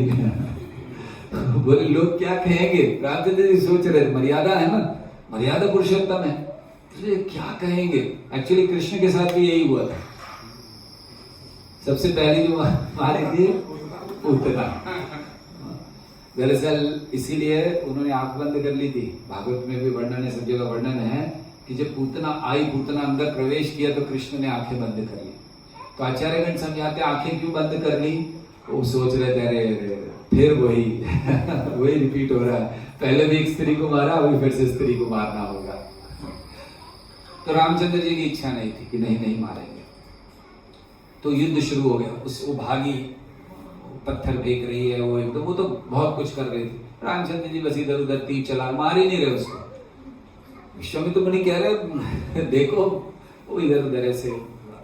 फिर ज्यादा से ज्यादा उन्होंने ना हाथ काट दिए उसके, लेकिन वो बहुत शक्तिशाली थी। लक्ष्मण ने उसके नाक कान काट दिए। लक्ष्मण को पता नहीं स्त्रियों के नाक कान से क्या दुश्मनी है। शूर्पणखा के भी नाक कान काटे, ताटका के भी नाक कान काट दिए। हम तो बोलते हैं आप लोगों को चुनाव चेतावनी दे रहे हैं, लक्ष्मण जी से दूर रहिए, पता नहीं क्या है, और नाक कान काट दिए। रामचंद्र जी ने हाथ काट दी, मारा नहीं, चलो ऐसे करके छोड़, लेकिन वो फिर भी करेगा। फिर विश्वामित्र मुनि ने कहा कि देखो राम, ये मत सोचो कि एक स्त्री है, ये राक्षसी है। तो राम क्यों नहीं मारना चाहते थे? क्योंकि वैदिक सभ्यता में 5 लोगों को मारना बिल्कुल मना है। स्त्रियों को, वृद्धों को, बच्चों को, गायों को और ब्राह्मणों को बिल्कुल नहीं मारना चाहिए, तो वर्जित है। और स्त्री को मारकर मिलने वाला कौन सा यश मिल जाएगा? रामचंद्र जी ने एक स्त्री का वध कर दिया, कौन सा यश हो जाने वाला है? तो उन्होंने कहा ये इसको स्त्री मत समझो, ये तो राक्षसी है, बहुत लोगों को खा चुकी है, भयंकर है, इसको मारो। तो फिर फाइनली रामचंद्र जी ने ताटका को मारने का निर्णय लिया। देखिए, कभी कभी यह रामचंद्र जी एक बहुत सुंदर उपदेश हमें अपने उदाहरण से दे रहे हैं। क्या उपदेश है? कि कभी कभी हमें जो आदेश मिलता है वो हमें हो सकता है पॉपुलर ना बनाए, डिसग्रेस। इंग्लिश में कहते हैं, जैसे गुरु आदेश दे रहे थे, सो हम लोग क्या चिंता करते हैं, अरे मेरी पॉपुलैरिटी खराब हो जाएगी, इमेज खराब हो जाएगी। सो इसीलिए कहा जाता है कि जो भक्ति करते हैं तो guru's grace is more important than public disgrace. हमें चिंता नहीं करनी चाहिए। रामचंद्र जी चिंता कर रहे थे ना, अरे क्या होगा, लोग क्या कहेंगे, स्त्री को मार दिया, ये वो। फिर उन्होंने कहा नहीं, गुरु's ग्रेस इज मोर इंपॉर्टेंट। गुरु की कृपा ज्यादा महत्वपूर्ण है इससे कि हम लोगों में हमारा क्या नाम होगा, बदनाम होंगे इत्यादि, वो चिंता नहीं। तो रामचंद्र जी ने स्वीकार किया कि ठीक है, उसको मारेंगे। तो ये बहुत महत्वपूर्ण संदेश रामचंद्र जी ने दिया। हम जब भक्ति करते हैं तो हमें किसकी चिंता करनी चाहिए? हमारा सारा जीवन हम जीते हैं ये सोचकर लोग क्या कहेंगे, है कि नहीं? सारा जीवन निकल जाता है, अरे ये नहीं करना, लोग क्या कहेंगे, वो नहीं करना, लोग क्या कहेंगे। आपको विश्वास नहीं होगा, हम ऐसे लोगों को जानते हैं कि वो लोग मंदिर नहीं आते, क्यों? लोग क्या कहेंगे। तो लोग क्या कहेंगे? हमें चिंता ये नहीं करनी चाहिए लोग क्या कहेंगे, हमें चिंता करनी चाहिए कृष्ण क्या कहेंगे। कभी ये चिंता की हम लोगों ने कि हम ये काम कर रहे हैं, कृष्ण क्या कहेंगे? हम शराब पी रहे हैं, कृष्ण क्या कहेंगे? हम मांस खा रहे हैं, कृष्ण क्या कहेंगे? हम मंदिर नहीं जा रहे हैं, कृष्ण क्या कहेंगे? हमने कभी चिंता नहीं की, फिर लोगों की चिंता क्यों करते? कई बार लोग मंदिर नहीं आते या कहीं भी भगवान के पास नहीं जाते, लोक लाज के कारण। ये कौन सा नियम है? ठीक है, समाज में रहते तो समाज के अनुसार चलना है, लेकिन क्या आप अपना पूरा जीवन ऐसे जीना चाहते हो जैसे दूसरे चाहते हैं? या कभी आप अपना जीवन ऐसे भी जीना चाहोगे जैसा आप चाहते हो? अगर आप चाहते हो भक्ति करना, आप चाहते हो कृष्ण के समर्पण करना, तो फिर दूसरों की चिंता क्यों? एक दिन तो आपको निर्णय लेना होगा कि हम जीवन ऐसे नहीं जी सकते जैसा दूसरा चाहते हैं। हर दिन हम वही करते हैं जैसे दूसरे चाहते हैं, हम अपना जीवन नहीं जी सकते। हम ब्रह्मचारी बने हैं, कई बार लोग हमें कहते क्या किया आपने उनको लगता है हमने अपना जीवन बर्बाद कर दिया। क्या कर सकते थे आप, कहां पहुंच गए, कहां से कहां पहुंच गए, ऐसा होता। एक बार हम ट्रेन में जा रहे थे, तो हम बैठे थे, तो एक थोड़े से वृद्ध व्यक्ति थे, वो 2-3 बार इधर उधर से गए हमें देखते हुए। हमें लगा कि कुछ तो बोलने वाले हैं। फाइनली आकर हमारे पास में बैठे, बोले कुछ बताइए, आप तो कृष्ण के भक्त हैं, कुछ बताइए। तो हम समझ गए ऐसे लोगों को रुचि नहीं होती, वो अपना कुछ कहना चाहते हैं, लेकिन फिर भी अभी कोई कहे, हमने थोड़ा सा बताया, उनको बड़ा अच्छा लगा। तो वो हमसे कहते हैं आपको एक बात बताता हूँ। वो किसी संस्था से जुड़े थे और उनको पता था हम किसी संस्था से जुड़े हैं। कहते आपको एक बात बताता हूँ। उनका क्या? अगर ये बोलते आपके अंदर इतना ज्ञान है, अगर आप सही जगह होते ना तो कहां से कहां पहुंच गए होते। हमने कहा एकदम सही बात की आपने, अगर हम इस्कॉन में नहीं होते तो कहां से कहां पहुंच गए होते हमें नहीं पता मतलब नीचे पूरा। तो लोगों को लगता है कि ये कुछ होना चाहिए, कहां से कहां पहुंच जाना है। सो चिंता हमें किसकी करनी है? भगवान की। भगवान के सोचे, लोगों की चिंता करके कब तक जीवन जिएंगे? हम भक्ति नहीं करते, ये सच बात है या नहीं? हम भक्ति नहीं कर पाते किसी कारण से, हम खुले दिल से भगवान की पूजा नहीं कर पाते, हम मंदिर नहीं जा पाते, हम कितने सारे काम नहीं कर पाते, लोग क्या कहेंगे? भूल जाना चाहिए। कभी ये सोचा कृष्ण क्या कहेंगे? राइट? आजकल लोगों को सोशल मीडिया पर एक बहुत वो नशा है, कितने लाइक्स मिले, है कि नहीं? आप वो फेसबुक पर या कहीं पर वो कुछ पोस्ट कर देते हो और हर 5 मिनट 10 मिनट कितने लाइक आए, कितने लाइक आए, कितने लाइक आए, अरे इतने हो गए, अरे इतने हो गए। हाँ, कल वो प्रभु जी कह रहे थे हनुमान चालीसा को 20 मिलियन की कितने हो गए? बात 2 बिलियन लाइक्स। सो हम लोग, वो तो ठीक है, वो तो हनुमान चालीसा है। सो हम लोग अपनी, लोग आजकल कुछ भी करते हैं सोशल मीडिया पर, फोटो डाल देंगे अपनी, बस किसी भी तरह उल्टी सीधी कुछ फोटो, मैं बस में जा रहा हूं, तो कौन देखना चाहता है आपको बस में? मतलब हमें इसीलिए फेसबुक हमारे देखते नहीं हो, पता नहीं कितने महीने हो गए हमारे फेसबुक अकाउंट है भी कि नहीं एक्टिव, पता नहीं हमें। ऐसे बेकार की फालतू की, मैं प्लेन में चढ़ने जा रहा हूँ, प्लेन के साथ फोटो खींचे, भाई चढ़ जाओ। हाँ, वो फोटो फेमस तब हो जाती है जब प्लेन का एक्सीडेंट हो तब बड़े वो सारे न्यूज़पेपर में आएगी, मरने के पहले इसकी फोटो देखिए। और मीडिया भी इतना बेकार है, ऐसी ऐसी फोटो को महत्व देता। अब बेचारा मर गया, उसकी क्यों फोटो दिखा रहे? मरने के पहले का लास्ट वीडियो, ब्रेकिंग मरने के पहले का लास्ट वीडियो, क्या है उससे? अरे आप शोक मनाओ भाई उसकी मृत्यु, वो मरने के पहले का लास्ट वीडियो। और लोगों को भी बड़ा शौक है सेल्फी खींचना, ये करना, इतनी फोटो खींचते, इतनी फोटो करते क्या हमें नहीं पता, है कि नहीं? मोबाइल में भरी पड़ी रहेंगी फोटो, डिलीट ही करते होंगे उससे तो हमें क्यों शेयर, क्या करते हो फोटो का? हाँ, बहुत फोटो खींचते, यहाँ जाओ वहां जाओ, फोटो खींच लिया, करते कुछ नहीं, या तो ज्यादा फेसबुक पे अपलोड और उसके बाद लाइक्स। तो हम ये कह रहे थे कि सारे लोग चिंता में कि लाइक्स देखना, आजकल सिर्फ मीडिया में यही हो गया। हमने एक लेक्चर दिया था कॉलेज में, लव माई सेल्फी लोगों को आजकल कितना प्रेम है सेल्फी से। सो खैर, हाँ, तो लाइक्स पे चिंता है। हमें ये चिंता नहीं होनी चाहिए कि हमें कितने लाइक्स इस प्रोडक्ट के मिले, हमें चिंता होनी चाहिए कि एक लाइक कृष्ण का मिला कि नहीं मिला, वो हमारा जीवन होना चाहिए। ये इतने सारे लाइक्स लेके क्या मिलने वाला है? Millions of likes. तो ये ऐसे जीवन जीना है। इसीलिए ऑर्डर जो हमें मिलता है, जो हमें भक्ति में आगे बढ़ने के लिए आवश्यक है, उसको जीवन का महत्व देना चाहिए, सार बनाना चाहिए। इसीलिए remember always, guru's grace is more important than public disgrace. You don't have to worry about anything, कोई चिंता करने की जरूरत नहीं, कृष्ण है संभालने के लिए। हाँ, इसका अर्थ ये नहीं है कि आप जो चाहे करो, तलवार लेकर सब पे चले जाओ, बोलो दूसरे को, भाई तुम बोलो हरे कृष्णा, बोले नहीं बोलूंगा, गला काट दो उसका, ये अर्थ नहीं है। जैसे एक बार चैतन्य महाप्रभु के अनुयायी थे, वो एक काजी के घर चले गए रात को 12 बजे। उस समय मुसलमानों का राज्य था, काजी थे, उनके घर पे चले गए, दरवाजा खटखटाया, भागा, क्या हो गया रात को 12 बजे, क्या बात है? बोले तुम हरे कृष्णा क्यों नहीं बोलते? अब सोचिए, रात को 12 बजे कोई आपके घर पर आए, आप आंखें मलते हुए दरवाजा खोलकर, आप क्या बात है? तो बोले तुम हरे कृष्णा क्यों नहीं बोलते? मैं नहीं बोलूंगा, मेरी इच्छा, नहीं तुम्हें बोलना पड़ेगा। अरे ये क्या जबरदस्ती है? नहीं इच्छा मेरी, मैं नहीं बोलूंगा।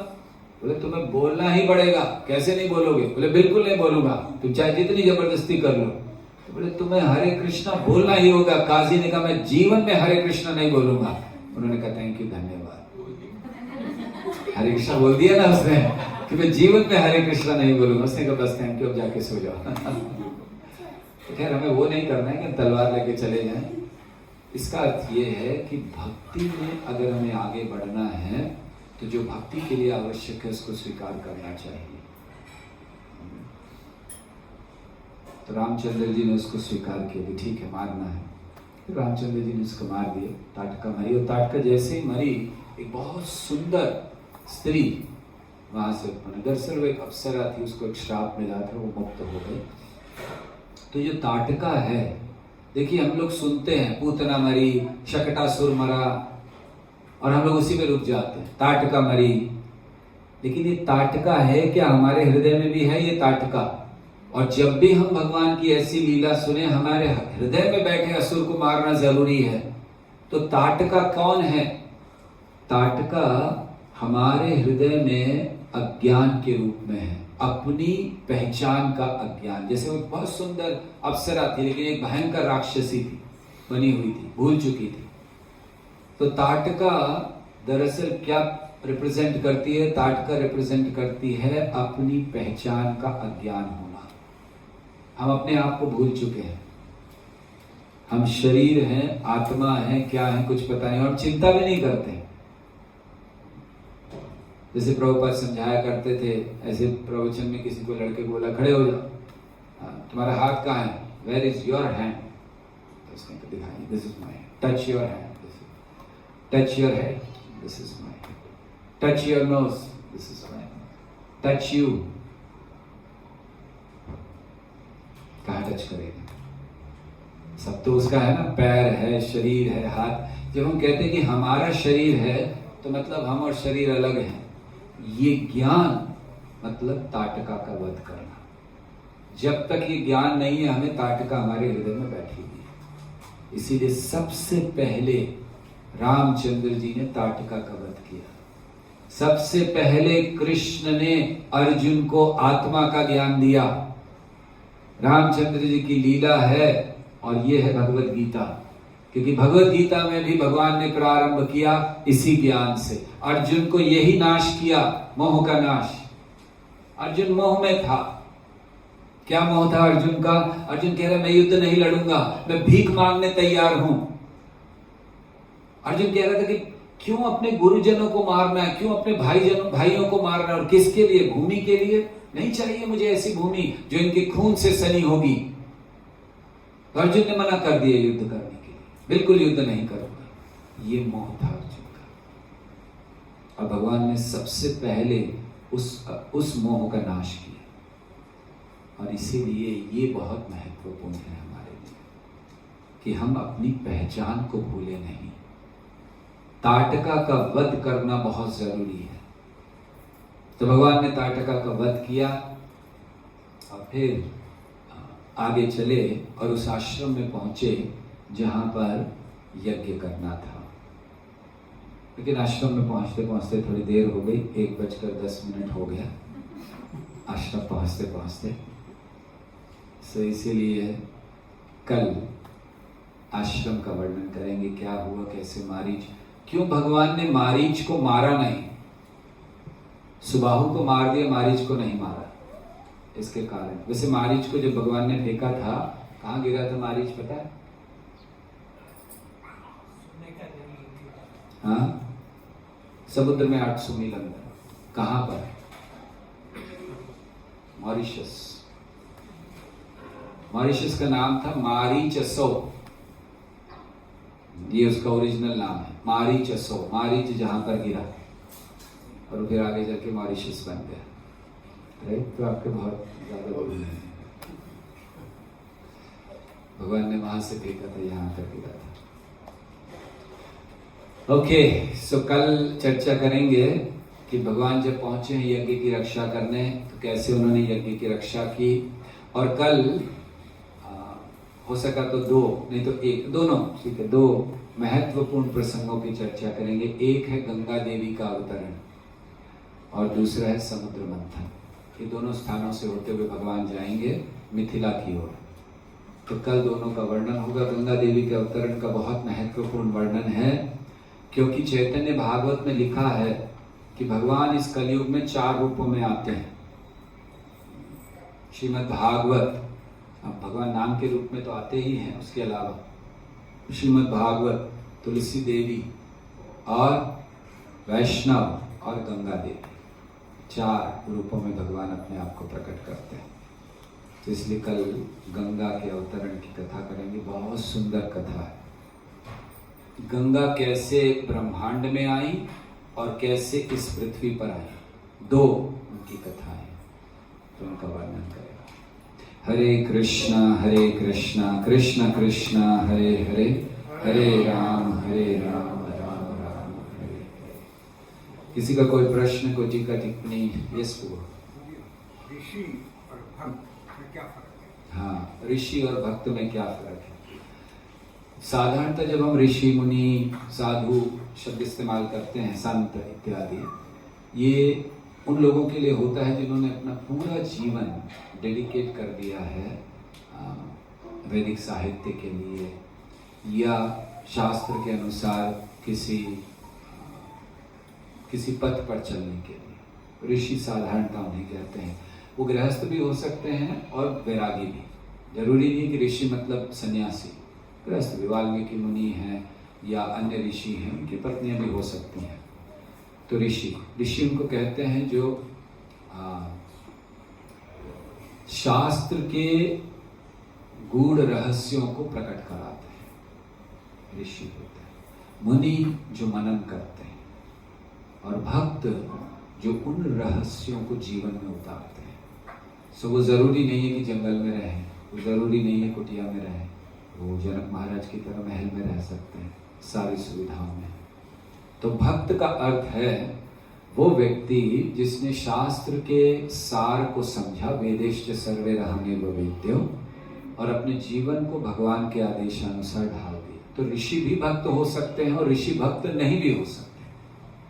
भक्त तो भक्त ही होगा, लेकिन ऋषियों में ऐसे कोई हो सकते हैं जो भक्त ना हो। जैसे हम लोग इसके पूछते हैं चारवाक मुनि, चारवाक ऋषि, तो उनकी फिलॉसफी अलग है। ऋणम कृत्वा घृतम पीवेद यावत् जीवेत सुखम जीवेत भस्मीभूतस्य देहस्य कुतः पुनरागमनो भवेत्, ये उनकी फिलॉसफी। भक्त नहीं, लेकिन भक्त जो है मतलब वो तो पूर्ण रूप से भगवान की सेवा में समर्पित है।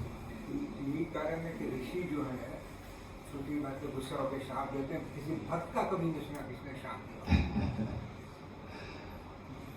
तो दुर्वासा जी को भक्त भी श्राप देते हैं। नारद मुनि ने नलकूबर मणिग्रीव को श्राप दिया, भक्त का भी है, ऐसा नहीं है।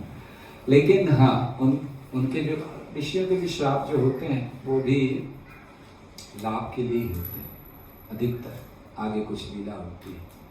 लेकिन हाँ, भक्तों में श्राप कम दिए जाते हैं, मगर देते हैं। हम कई जगह देखते हैं, नारद मुनि ने दे दिए श्राप, वशिष्ठ मुनि अच्छे भक्त हैं, हालांकि ऋषि हैं लेकिन भक्त हैं, उन्होंने दे दिए। और हिरण्यकशिपु ने दे दिए। जय विजय है, वही तो भक्त है। खैर, लेकिन ये सही बात है, भक्त बहुत कम हम देखते हैं कि भक्त श्राप दे दे, और देते भी हैं तो क्रोध से नहीं देते भक्त। जैसे नारद मुनि ने दिया तो क्रोध से नहीं दिया।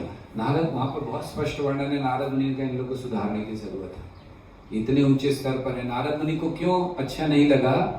वो कहाँ खड़े थे? मंदाकिनी में, कैलाश पर। और कौन है वो? शिव जी के शिष्य हैं वो लोग, नलकूबर मणिग्रीव। तो नारद मुनि शिव जी के शिष्य मंदाकिनी में खड़े होकर ऐसा काम कर रहे हैं, सुधारना चाहिए। तो भक्त कभी क्रोध से श्राप नहीं देते, देते हैं लेकिन क्रोध से नहीं। ये कारण। हाँ जी, एक सेकेंड। प्रभु जी, आपने बोला मारीच और सुबाहु थे वो रावण के अन्य राक्षसों में थे, तो ताटका भी वैसे ही था? ताटका नहीं, ताटका अभी तक वर्णन नहीं है कि ताटका उनसे जुड़ी हुई थी। ताटका का अन्य वर्णन है, तो वो रावण की फैमिली से नहीं थी, कनेक्शन नहीं था। इस तरह से अगर हम सप्तऋषि जो हैं, हाँ जी, उनको भक्त मानेंगे कि नहीं? सारे सप्तऋषि भक्त नहीं है। देखिए, सप्तऋषि बदलते रहते हैं, हर मनवंतर में सप्तऋषि बदल जाते हैं, वही नहीं रहते। लेकिन जैसे नित्यम भागवत सेवा की बात करते हैं, मन परिवर्तन होता है, भक्ति में रहते हैं। तो जब ऋषि उन्होंने पूरे शास्त्र का वैदिक पूरा ज्ञान ले लिया, तो वो भक्त कैसे नहीं बनते? हाँ, हिरण्यकशिपु के पास भी सारा वेदों का ज्ञान था, रावण के पास वेदों का ज्ञान था। हिरण्यकशिपु ने, अगर आप भागवत पढ़ें तो अपनी माता को वो ज्ञान दिया जब हिरण्याक्ष मर गया। उस समय वहां पर एक ही स्थान पर हिरण्यकशिपु के लिए लिखा श्री हिरण्यकशिपु उवाच। हमने भी जब पढ़ा, मैं श्री हिरण्यकशिपु, श्री भगवान वासुपति के श्री हिरण्यकश्यप क्यों? क्योंकि उसने वो ज्ञान दिया जो भगवान ने भगवद गीता में अर्जुन को दिया। आप देखेंगे तो आश्चर्य हो जाएगा। वो कहते हैं कि ये कौन मरता है? ये तो हम लोग काल के प्रभाव से साथ में आते हैं और अलग अलग हो जाते हैं। तो और ये सब विधि का विधान है। ये सारा पढ़िए भागवत में, क्या ज्ञान था उसको। हम लोगों को नहीं है उतना ज्ञान, लेकिन फिर भी असुर बना। क्यों? केवल ज्ञान होना, it is not important just to have knowledge, but the real conclusion is important. ज्ञान का सार जरूरी है, और वो सार प्रकट किया जाता है महाजनों के द्वारा, ऋषियों के द्वारा नहीं। इसीलिए महाभारत में कहा गया है, तर्को प्रतिष्ठा श्रुतयो विभिन्न नैको ऋषियस्य मतम प्रमाणम धर्मस्य तत्वम निहितम गुहाय महाजनो येन गतः स पंथा। तो वहाँ ये भेद जो आपने प्रश्न किया वो एक श्लोक में भेद दिया गया। तो क्या है उसमें कहा है कि तर्को प्रतिष्ठा, तर्क के द्वारा कुछ स्थापित नहीं होता, तर्को अप्रतिष्ठा।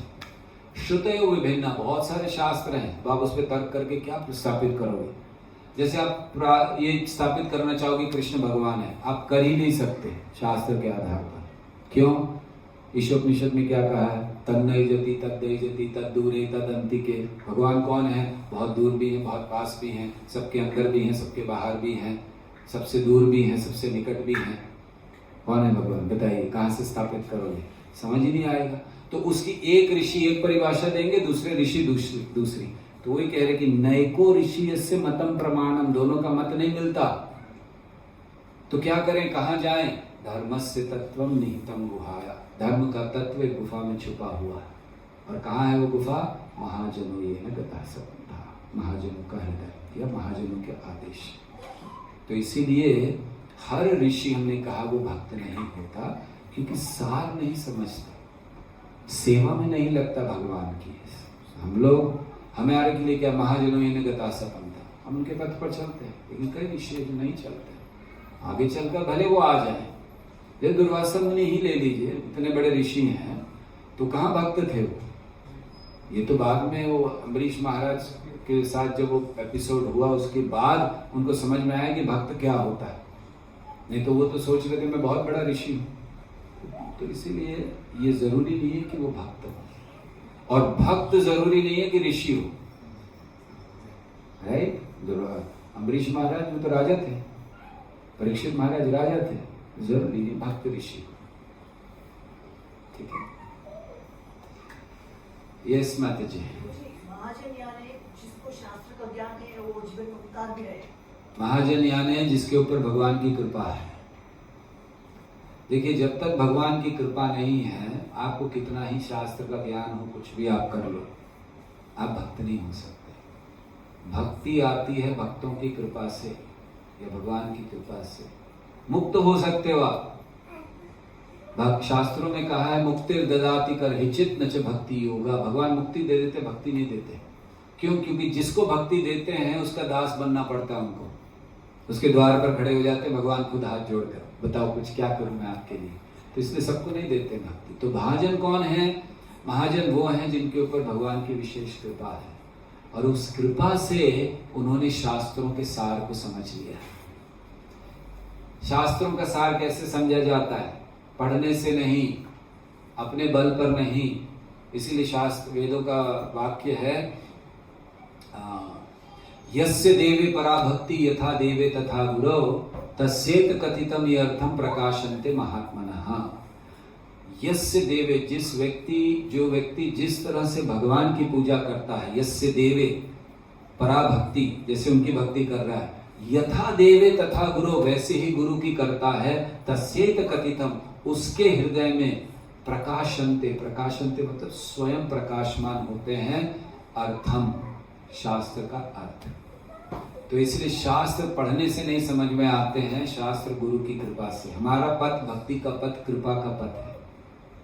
ये बल का या अपनी बुद्धि का पथ नहीं है, उससे कुछ नहीं होने वाला। वो ज्ञानियों का पथ है, लेकिन हमारा पथ कृपा का पथ है। ठीक है। और आपने कहा कि शिव जी का, हनुमान जी शिव जी के अंश है। अंश का मतलब क्या होता है? हमें पूरी स्टोरी सुना देनी चाहिए थी, कंफ्यूजन दूर हो जाए। ऐसा हुआ था कि शिव जी और पार्वती जी एक समय आनंद ले रहे थे, साथ में थे। सो उनकी इच्छा हुई, उन्होंने अपने आप को वानर रूप में बना लिया। ऐसे ही शिव जी और पार्वती, शायद हनुमान जी को जन्म लेना था। और फिर उस समय शिव जी जब शिव जी और पार्वती जी थे तो उनकी जो शक्ति, शिव जी की शक्ति, उसको लिया गया और फिर ये तो अपने रूप में आ गए, लेकिन उस शक्ति को वायु ने कैरी किया। और वायु तो ये वायु ने नहीं किया था, वायु केवल शिव जी की शक्ति को कैरी कर कर अंजना को प्रदान करते हैं। और अंजना ने गर्भ धारण किया उस शक्ति से, और क्योंकि अंजना केसरी की वाइफ है इसलिए केसरी नंदन कहला रहे हैं। तो अंश लिया शिव जी का और वायु ने उनके गर्भ में स्थापित किया। साइंस है। और मैंने ये भी सुना कि कई के देश में जब भगवान थे, रावण ने आक्रमण किया और दशरथ महाराज ने युद्ध किया, सहायता की और विजय पाया। राइट। उस समय कैकेयी ने रथ चलाया था। राइट, सही है। और उसी समय ये 2 वरदान दिए थे, जो 2 वरदान उसने मांगे वो उसी समय दिए थे। Thank you. Yes, do we have time? 1:25 हो रहा है। प्रश्न ले कि और कि नहीं ले? ये आपके लीडर। हाँ, चलो अब लास्ट। एक ही प्रश्न था कि प्रभु जी जो लोग डीलिंग करते हैं कृष्णा जी से, मतलब भक्ति के बदले कुछ मांगते हैं, तो उन्हें भक्त नहीं कहलाया जाता है। जो लोग भक्ति करते हैं लेकिन कुछ मांगते हैं तो उन्हें भक्त नहीं कहा जाता। कि भक्त कहा जाता है जो भी भगवान के पास आ गया वो भक्त है, लेकिन उसको मिश्र भक्त कहा जाता है। मिश्र मतलब मिक्स्ड, उसके अंदर भी भौतिक इच्छा भी बढ़ी हुई है और वो भगवान के लिए भी भक्ति करना चाहता है। So is called mixed devotee. जैसे इंद्र है, मिक्स्ड डिवोटी है, भगवान का भक्त है लेकिन अपने सिंहासन उसको बहुत प्रिय है, ये मेरा नहीं छूटना चाहिए, जब भी कुछ होता है भागता है भगवान, उसको मिक्स्ड डिवोटी कहते हैं। ठीक है, बहुत बहुत धन्यवाद आप सबका। अच्छा लगा आप सब आए। कल शाम को आपसे भेंट होगी, गंगा देवी के अवतरण की कथा कल करेंगे। Hare Krishna Krishna Krishna Hare Hare, Hare Ram Ram Ram Hare. Thank you very much. We have a guest today. Where is she? Okay, she is sitting behind. Hare Krishna. She met me at the airport and she's very much interested to know about India. She's wearing also Indian dress. Thank you.